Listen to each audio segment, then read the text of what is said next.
Selamat malam Bu Wanti, saya Angelika dari kelas 11 akral 3, nomor urut absen 2. Pada kesempatan kali ini saya akan menjelaskan atau mempresentasikan tentang ancaman terhadap Dipolek Sosbud-Hankam, yaitu ideologi, politik, sosial budaya, pertahanan, dan keamanan. Yang pertama itu ada ancaman terhadap ideologi negara. Ada komunisme, liberalisme, dan radikalisme. Nah, yang pertama komunisme. Menurut Kamus Besar Bahasa Indonesia atau KBBI, komunisme adalah paham atau ideologi dalam bidang politik yang menganut ajaran Karl Marx, Friedrich Engels, yang dimana paham ini hendak menghapuskan hak milik perseorangan dan menggantinya dengan hak milik bersama yang dikontrol oleh negara. Komunis adalah penganut paham komunisme, sedangkan mengomuniskan adalah membuat seseorang menjadi komunis juga. Nah, di Indonesia pernah terbentuk Partai Komunis Indonesia atau PKI pada 1924 yang bersifat non-kooperatif dan radikal. PKI banyak mendapat dukungan khususnya dari kaum buruh yang sedang menghadapi depresi pada 1923, depresi ekonomi. Nah, ada juga tokoh-tokoh di komunis di Indonesia, antara lain Semaun, Darsono, dan Musso. PKI ini sering melakukan pemberontakan oleh pemerintah kolonial Hindia Belanda. Nah, setelah kemerdekaan RI, terjadi pemberontakan oleh PKI pada 30 September 1965 atau yang kita kenal dengan G30S PKI.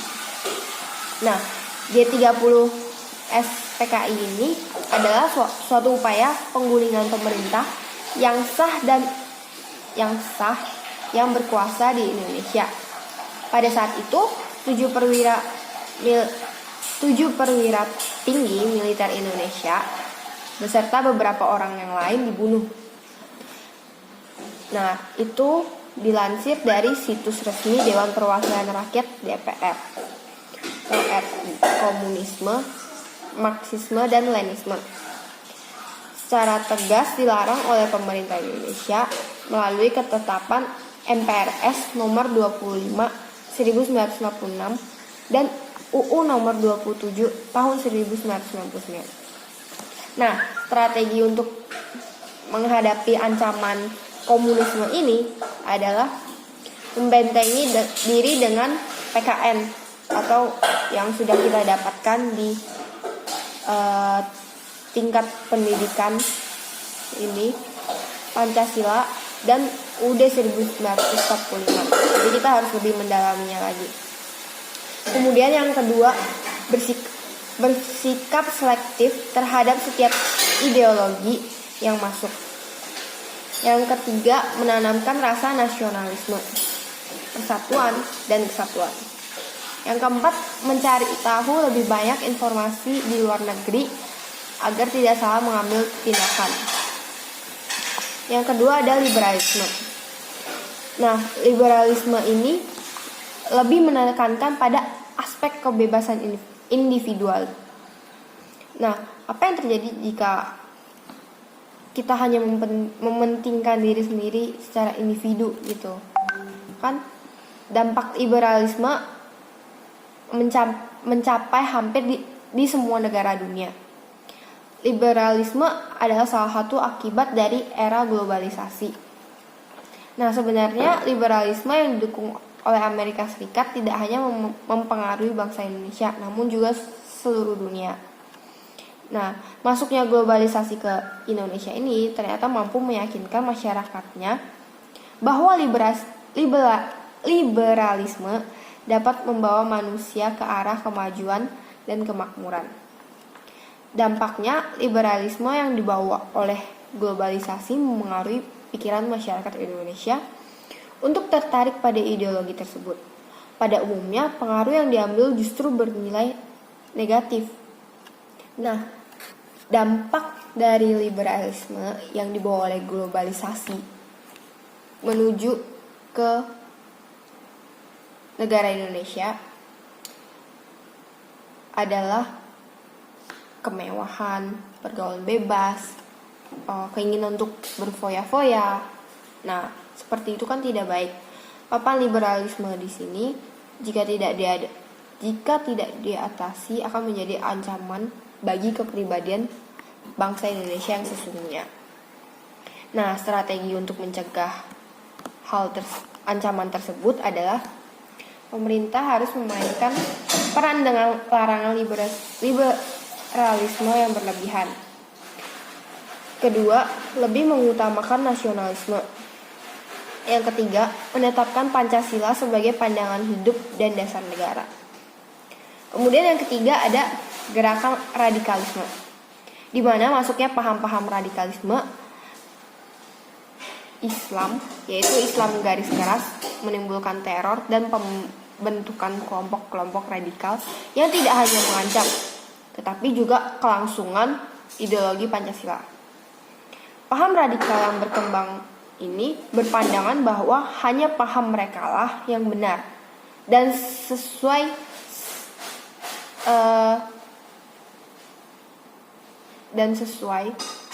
dengan paham mereka, seperti itu. Sehingga paham ini menginginkan Pancasila tidak lagi digunakan sebagai dasar negara Indonesia. Nah, adapun strategi untuk mengatasi ancaman radikalisme ini. Yang pertama ada melakukan deradikalisasi agar kelompok inti, militan, simpatisan, dan pendukung yang meninggalkan cara-cara kekerasan teror dalam memperjuangkan misinya, serta memoderasi paham-paham radikal mereka sejalan dan semangat kelompok Islam moderat dan cocok dengan misi kebangsaan yang memperkuat NKRI. Yang kedua ada upaya penanaman nilai-nilai keindonesiaan serta non-kekerasan baik melalui pendidikan formal maupun non-formal yang diarahkan kepada masyarakat umum melalui kerjasama dengan tokoh agama, pendidikan, dan dalam memberikan nilai-nilai kebangsaan. Nah, yang kedua ada ancaman terhadap politik. Yang pertama ada korupsi. Lalu yang kedua itu ada konflik SARA. Dan yang ketiga itu ada penurunan paksa pemerintahan. Korupsi seperti yang kita ketahui di Indonesia ini banyak sekali pemerintah-pemerintah yang menyalahgunakan kekuasaannya untuk mengambil keuntungan tersendiri yang seharusnya menjadi hak atau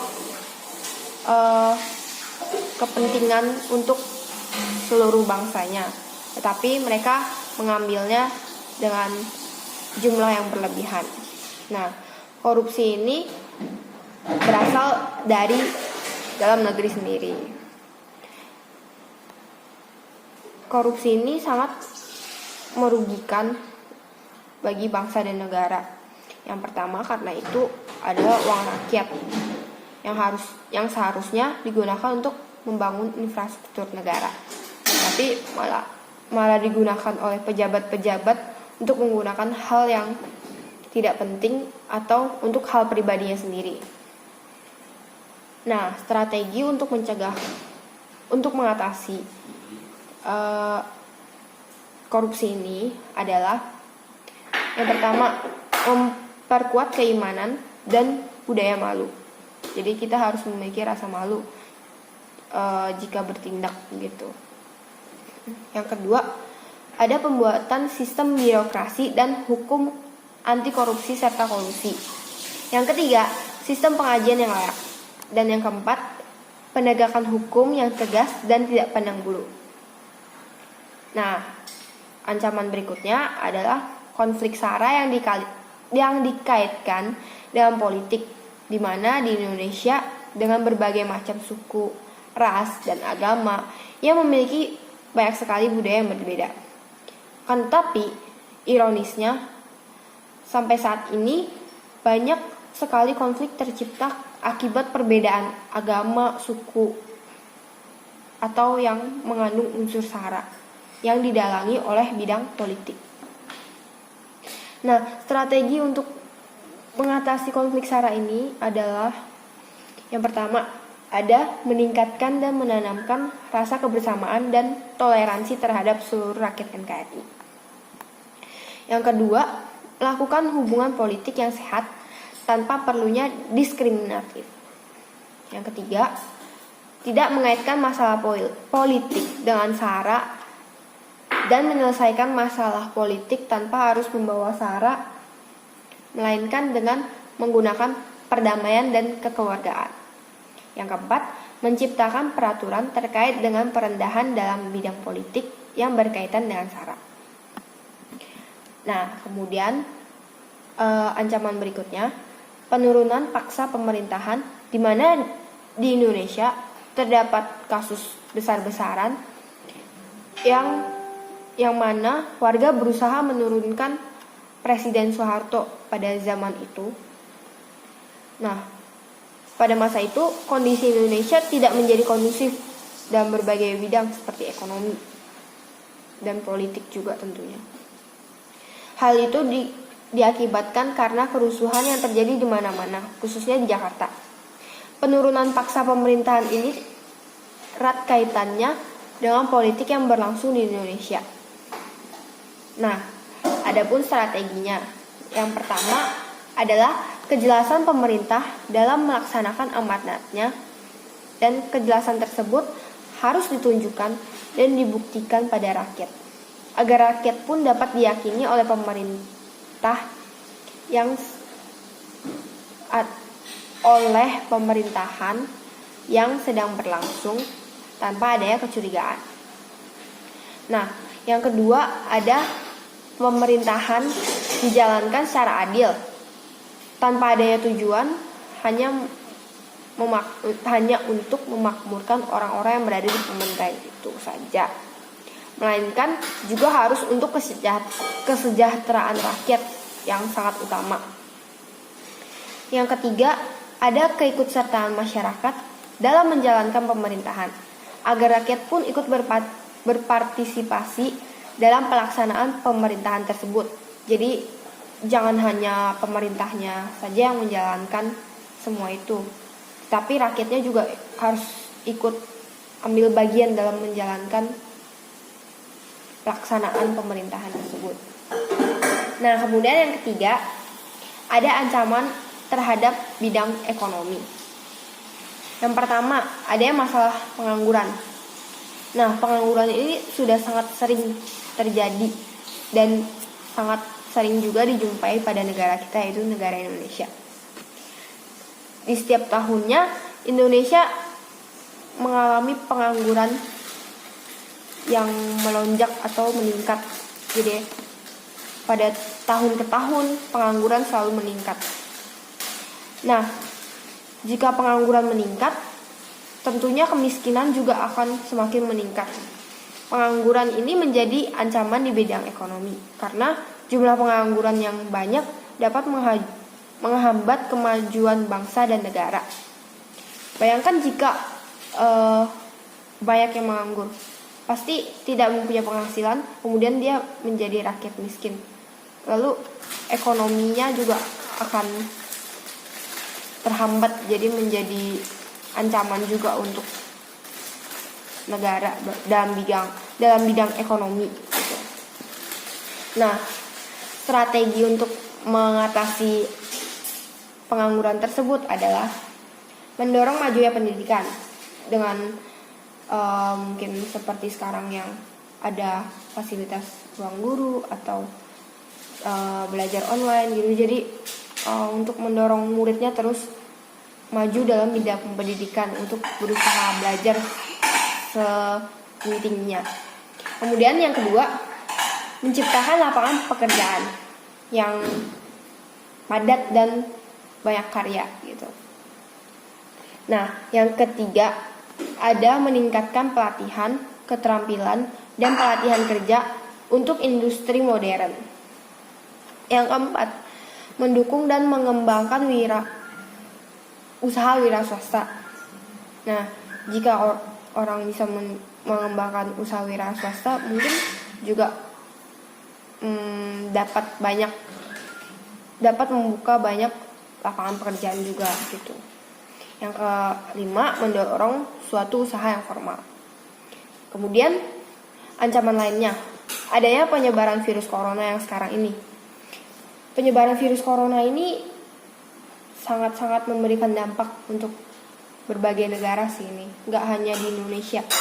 Nah, seperti penyebaran virus corona ini, harga barang sembako naik, semua harga kebutuhan naik, dan seperti bawang, rempah-rempah atau apapun itu.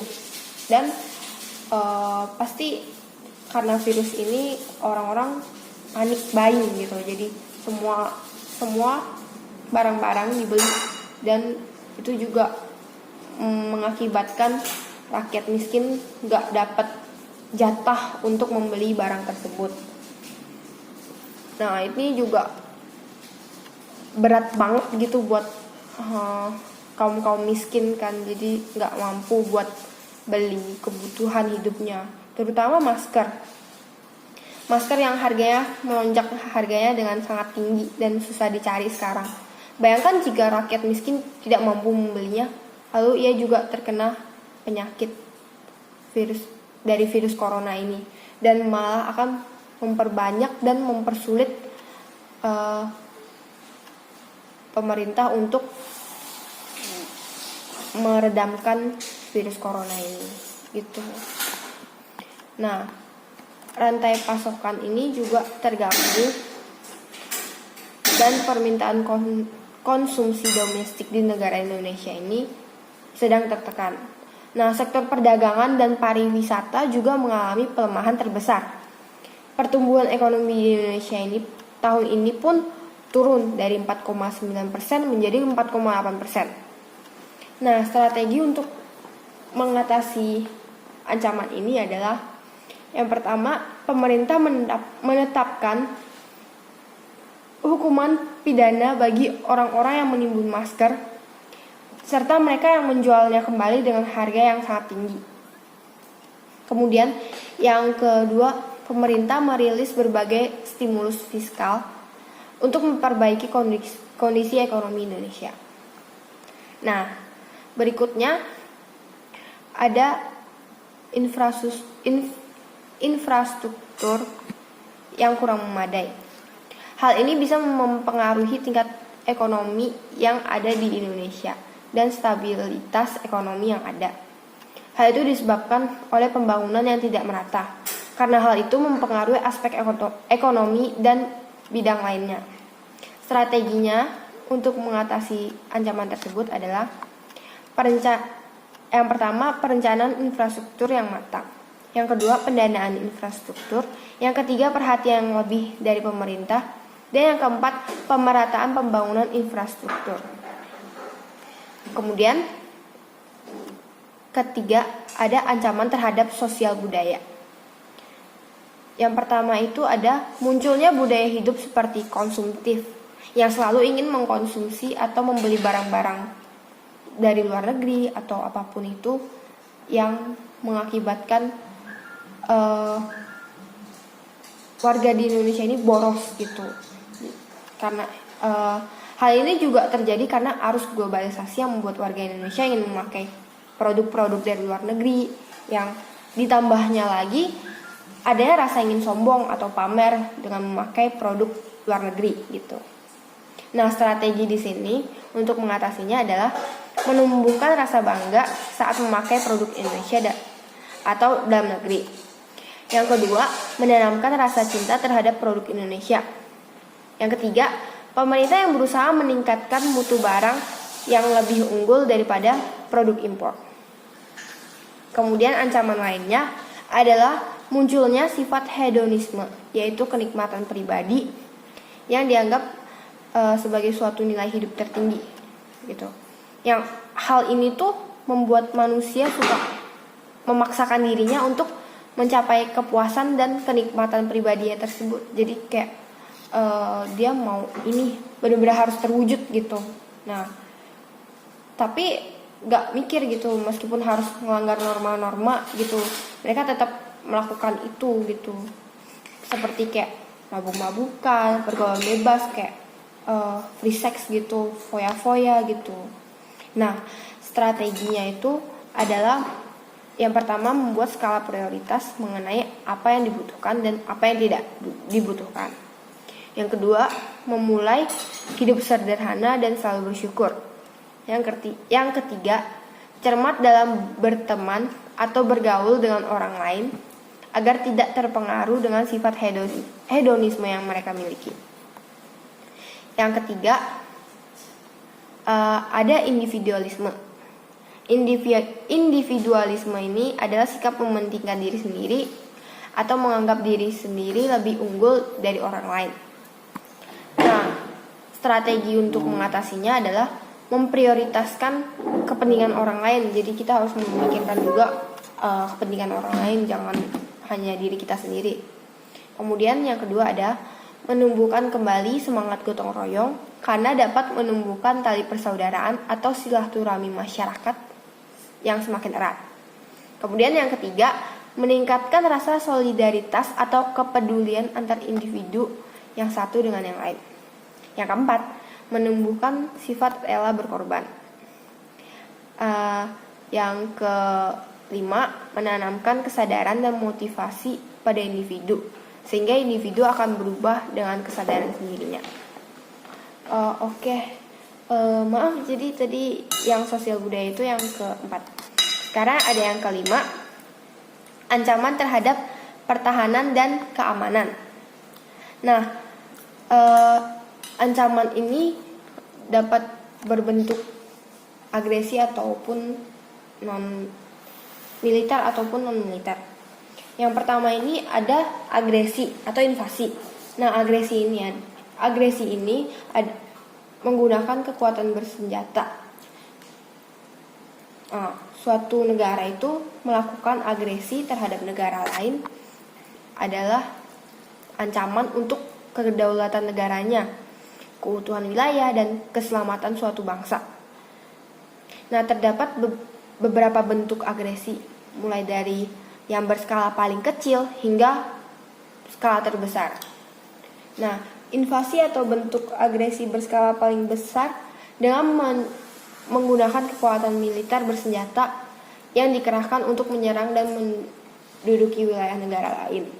Nah, bangsa Indonesia ini pernah diinvasi 2 kali oleh Belanda yang ingin kembali menjajah negara Indonesia ini. Nah, yang pertama itu agresi militer 1 pada 21 Juli 1947 sampai 5 Agustus 1947, dan agresi militer 2 pada 19 Desember 1948. Strategi untuk mengatasinya adalah yang pertama, memperketat perbatasan dengan negara lain. Yang kedua, menanggulangi dan mengatasi ancaman militer dalam negara. Yang ketiga, melatih tentara lebih disiplin lagi dalam menjaga daerah perbatasan. Yang keempat, meningkatkan alutsista. Dan yang kelima, masyarakat harus berperan aktif juga. Jadi jangan sampai ada orang luar yang masuk dan kita mengizinkannya gitu. Nah, yang kedua ada pelanggaran wilayah. Bentuk ancaman militer yang sering terjadi ini adalah tindakan pelanggaran wilayah, baik wilayah laut, ruang udara, dan daratan. Seperti yang kita udah pelajari, yang sengketa internasional kebanyakan adalah karena pelanggaran wilayah, pelanggaran perbatasan. Nah, Indonesia ini memiliki wilayah yang sangat luas dan terbuka sehingga timbul potensi pelanggaran wilayah. Wilayah Indonesia pernah dicaplok dan diakui oleh negara lain. Nah, strategi untuk mengatasi pelanggaran wilayah ini adalah yang pertama, menghindari pemberontakan dan bertindak bergeraknya pemerintah secara adil. Yang kedua, mengatasi kasus-kasus yang merugikan negara. Dan yang ketiga, menenangkan serta membuat masyarakat senang terhadap wilayah yang kita miliki di sini.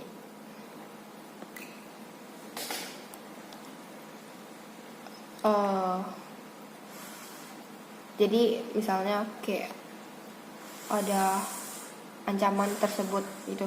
Jadi pemerintah berusaha menenangkan masyarakat terhadap ancaman yang ada gitu, maksudnya begitu. Kemudian yang terakhir ada ancaman spionase. Adalah suatu praktik atau usaha pengintaian memata-matai gitu untuk mengumpulkan informasi mengenai sebuah organisasi atau suatu lembaga di situ yang dianggap rahasia di negara satu gitu, untuk mendapatkan informasi atau hal lainnya dan dari negara tersebut yang ingin diketahui. Nah, yang membedakan spionase dengan bentuk pengumpulan informasi intelijen lainnya adalah bahwa spionase bisa mengumpulkan informasi dengan mengakses tempat di mana informasi tersebut disimpan atau orang yang mengetahui mengenai informasi tersebut dan akan membocorkannya melalui berbagai media gitu, berbagai cara gitu.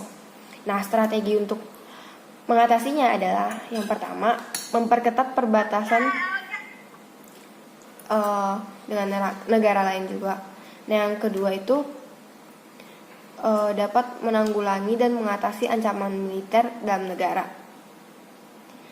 Dan juga sebuah informasi yang ada di dalam negara kita ini, yang ketiga ini. Jadi kayak harus diperketat lagi gitu keamanan gitu, kayak akses internetnya jangan sampai dihack oleh negara lain gitu. Ya, itu sekian presentasi saya mengenai ancaman terhadap Ipolek Sosbud Hankam. Terima kasih.